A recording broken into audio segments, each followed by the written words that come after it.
Hello, I'm Richard Hunter, Head of Markets, and welcome to our look ahead for the week commencing the 6th of April.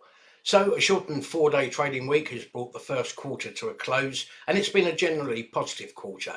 This is a quarter which has been represented mainly by optimism around vaccine rollouts, stimulus packages, and of course, nascent economic recoveries. And although that's been set against concerns around inflation and interest rates, the net result has been a positive one. Also in the UK, of course, we've seen the fact that the FTSE 100 has made progress. There's been international buying interest, and also it's an index made up of some mature cyclical industries, which also stand to benefit from the rotation.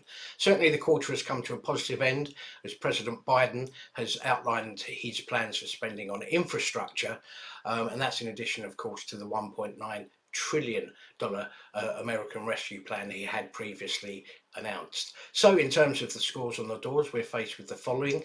In the year to date, and indeed at the end of the first quarter, the Dow Jones is up 7.8%, the S&P 500 up 5.8%, the Nasdaq up 2.8%, and our own FTSE 100 is up by 4.6%. As we move to next week, obviously another shortened 4-day trading week, fairly light on the corporate front. So going further down the board for a couple of interesting stocks, both pandemic related. First one is half year numbers due from ASOS.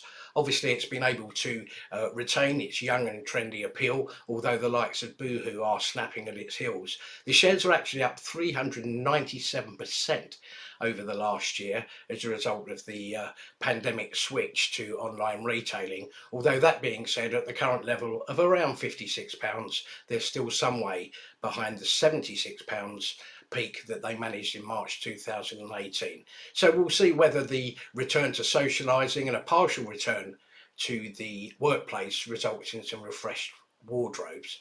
Home furnishing retailer Dunelm are also due to provide a third quarter trading update, another share that's done very well over the pandemic, up 90% over the last year.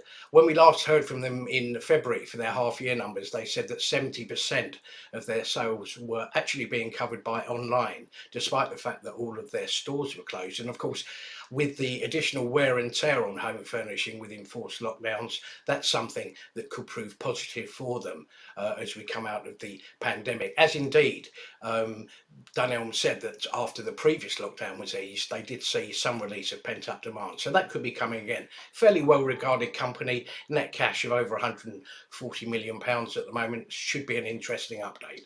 Thank you for watching. Have a great week.